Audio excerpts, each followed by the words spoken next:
Hello, Tadeo. Nania. I have some questions from our viewers. All right. Can you help us understand more clearly what is the difference between positive and negative beliefs? Well, again, the basic definitions, mechanically speaking, is that positive energy integrates, builds, expands, supports toward the idea of unity, harmony, understanding, awareness. Negative energy is that which segregates, separates, compartmentalizes, disconnects, diminishes. Now, again, these things can be used in a variety of ways because positive beliefs can be used negatively, negative beliefs can be used positively, or shall we say more precisely, limitations placed upon the consciousness are placed there through a negative mechanism of focusing and lessening your awareness so that you're only focused on physical reality, for example, and not the rest of your being. But the idea is that's a positive use, because without that use of the negative energy, the negative mechanism to focus you in physical reality, you couldn't have a physical reality experience because you would be caught up in the awareness of the rest of your being. Your focus would be too broad. So the idea, again, is we're talking about mechanical effects, in a sense, the use of energy, the use of vibrational patterns to achieve certain ends. But when you have the idea of negative energy, negative beliefs that are perpetuating themselves to the detriment of the individual, not to the individual's advantage, then you have a cycle of spiraling downward, self-reinforced experiences of negativity, of diminishment, of disconnection. And the positive reinforcing itself allows you to continue to expand, grow, let go of what doesn't work for you, replace it with something else. It gives you a choice. Whereas the idea of the negative energy doesn't so much allow you to be aware of choices you could be making. That would be the simplest definition, is it's all about the ability and the freedom to choose as opposed to a lack of awareness of your ability to do that. So, can certain emotions be classified as positive and negative emotions? Yes and no. Again, the idea is that all emotions are simply results, reflections of positive or negative beliefs. And again, we're talking about the idea of a mechanism, of an energy state. We're not putting a value judgment on this, that this is good and this is bad. We're simply talking physics, energy states. So while the emotions themselves are not exactly positive and negative per se, they can be reflective of positive beliefs or negative beliefs in terms of their energetic structure. Would you say that we perceive and associate negative energy with negative emotions and positive energy with positive emotions? Generally, you do that, but again, as we have said, these things can be used in both directions. So the idea is that, as we say, when you come upon something that you recognize, that you observe is out of alignment with your truth, you might feel a rush of what is typically referred to as anger, and most people would say that's a negative emotion.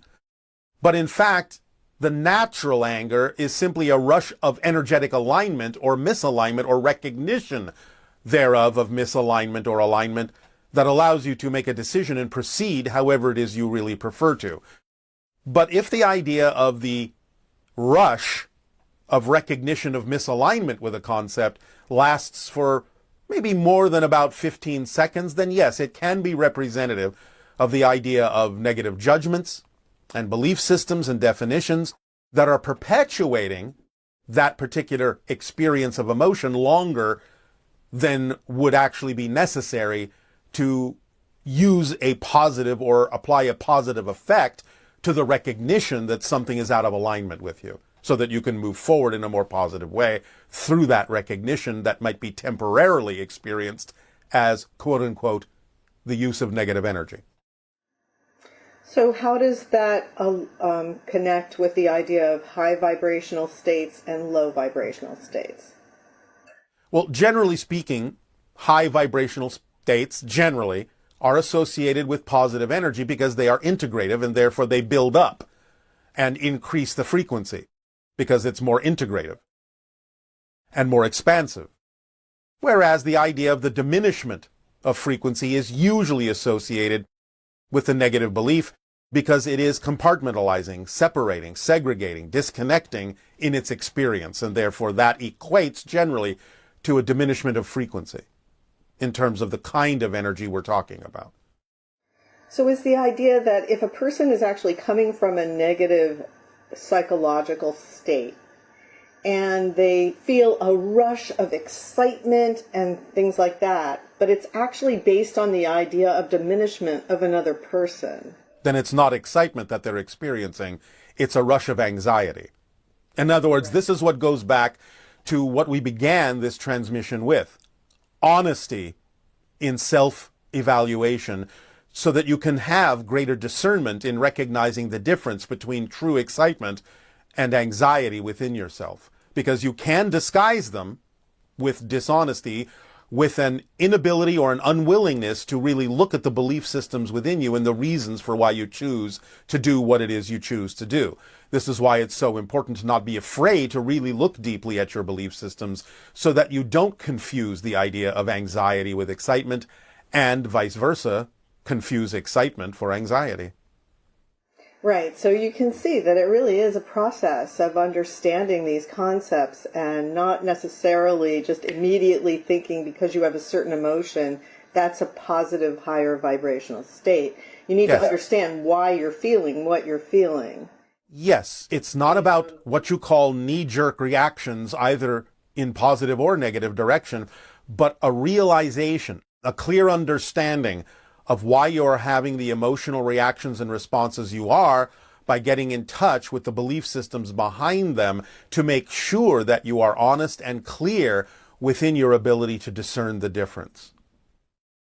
So what would you say is the purpose of negative energy and negative beliefs? Well, I just gave you one example.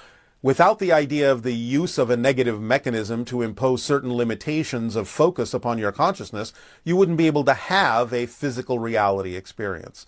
So it can be used for a variety of reasons.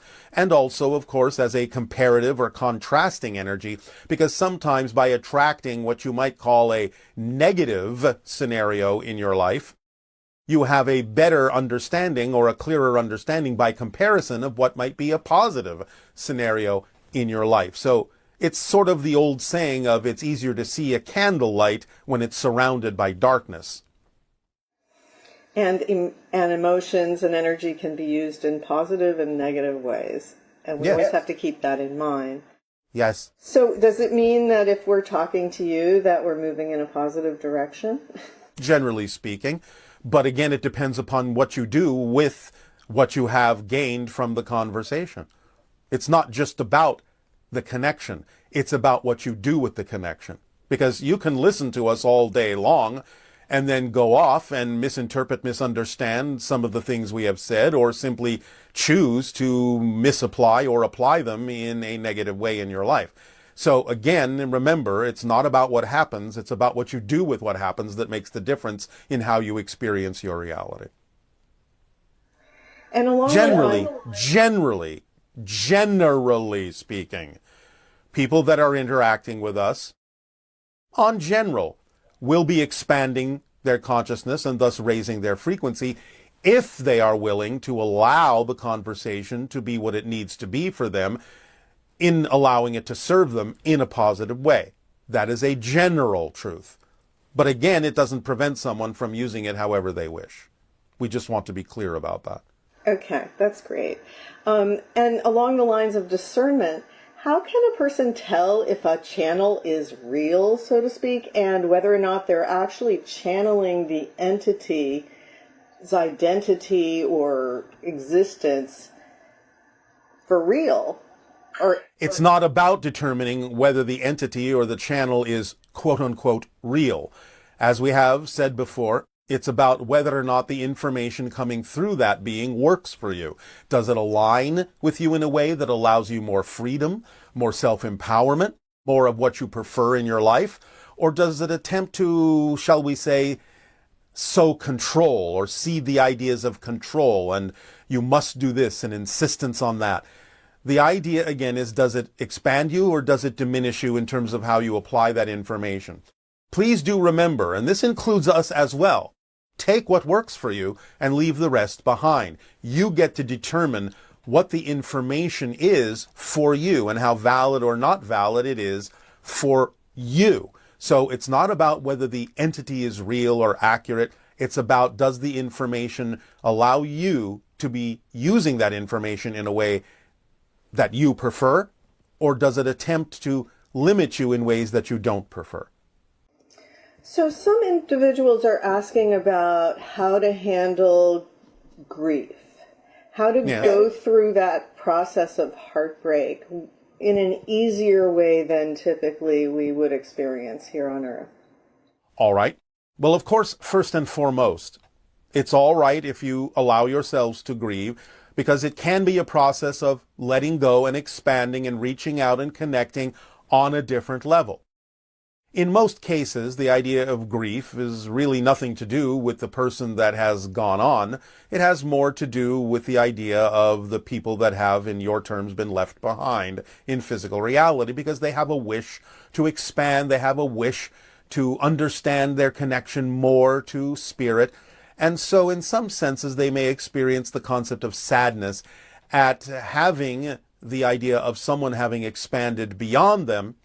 And the belief that goes with it is the inability, again, not true inability, but the belief of inability to maintain that relationship.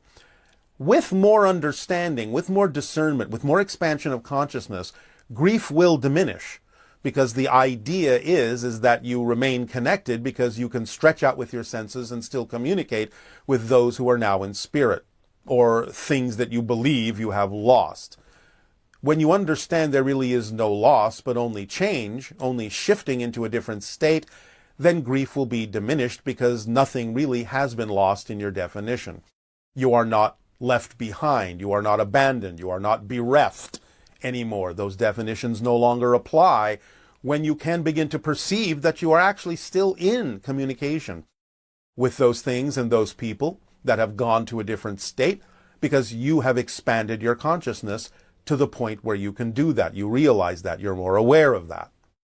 Now, because of holding on to the idea that something has been lost or that there is a true disconnection, many times when spirits attempt to make a communication or a connection with people that are physical, people may still experience grief because they're holding on to those negative definitions of separation, whereas many times, much later, months, years later, when people might think of those people that have died and experience sorrow and grief at those moments, that may actually be a moment when that being is attempting to communicate and connect with you, but you're only going to experience the energy of the connection as grief and continue to do so because you're continuing to hold on to the negative definition that something has been lost or that there is a disconnection.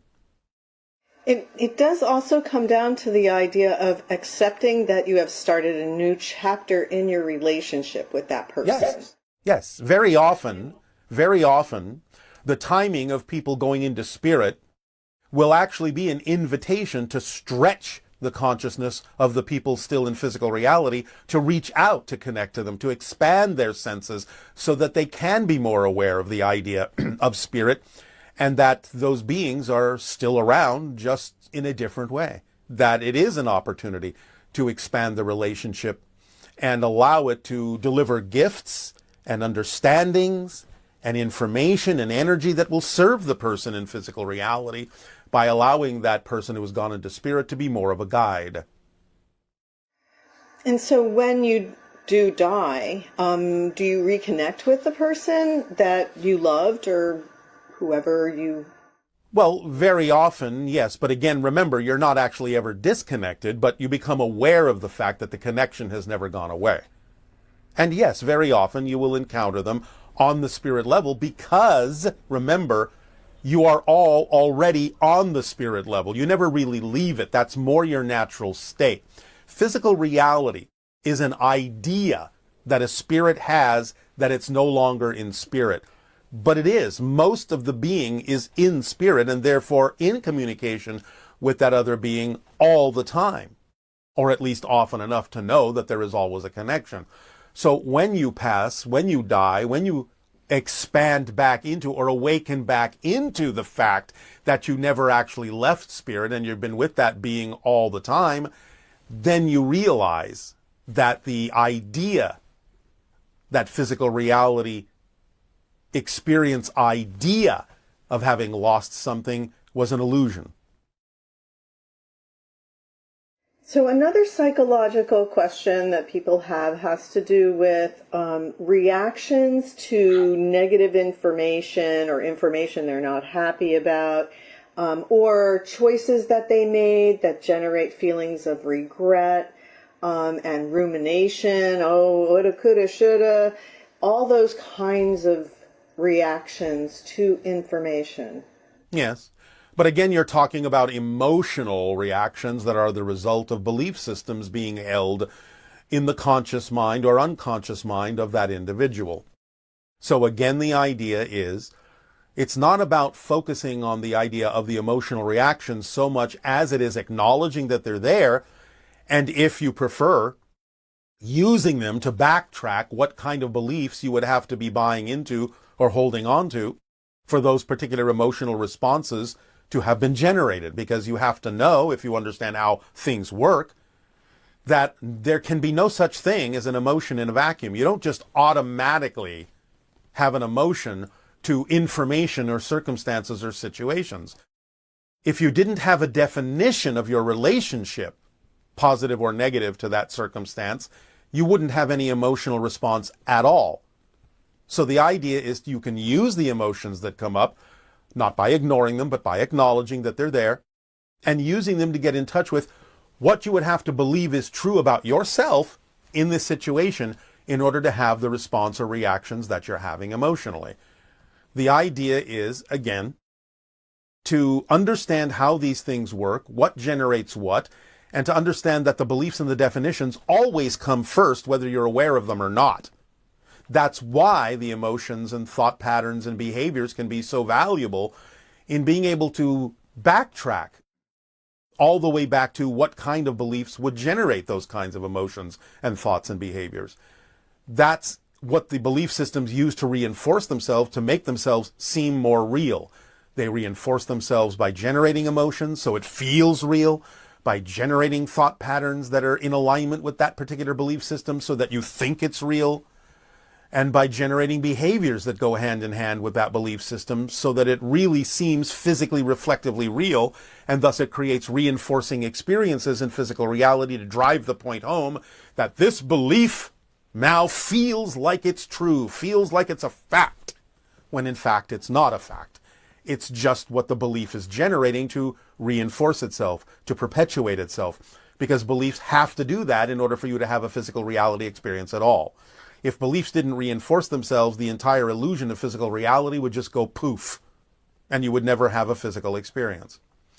So the idea is to understand that all those emotions that you're talking about, all the feelings that people talk about, are indicators of something you believe to be true about yourself. Because whatever information comes to you, if you understand that it's not true for you, if it's not in alignment with who you prefer to be and what you are, there would be no real negative reaction to it at all. It would be similar to the idea, as we have said before by illustration, of a total stranger coming up to you on the street and giving you information that you know has nothing to do with you because this person doesn't know you. So you don't really react to it per se in the way that you might by having information come from a familiar person, or by having information come in a way that was outside the expectation or insistence that you had, that certain things had to go a certain way. you wouldn't have the same reaction. So you have to understand that all these things, in a sense, can be treated like strangers who don't really know you. Then you get to decide what information and advice works for you and what can be applied by you to your life. And you get to decide what doesn't relate to you, what isn't your preference, by remaining neutral and objective in the same way you would if a total stranger gave you a piece of information. You would go, well, does this apply to me or not? This person doesn't really know me. Therefore, I get to decide what piece of this information is advice I can take and what piece has nothing to do with me. And I was thinking of some advice you gave us a while back about, especially for those that have a choice of reacting very negatively instantly and not being able to control themselves in a sense. The Yes. idea of taking a moment of pause. Do you want to expand on that? Well, again, that's your power. Anytime you find yourself reacting, that's usually an indication that there's a belief that's unconscious. And taking a moment of pause to find out what that belief would be gives you the ability to bring it into your conscious mind so that you can decide whether that belief makes sense to hold on to or not, or whether it would be better served if you let it go. So when you find yourself reacting, enjoy a moment of pause. Take a step back and say, wait a minute, why am I reacting this way? What belief would be causing this kind of an emotional reaction so quickly? First of all, it must be something unconscious that I've bought into that I'm unaware of, so what could it be? Then you use your imagination to find out what you would have to believe is true in order to have had that particular emotional response. Taking those moments are the most important thing you can do because that's living in the moment. That's examining what's happening in the moment. That's staying in the moment.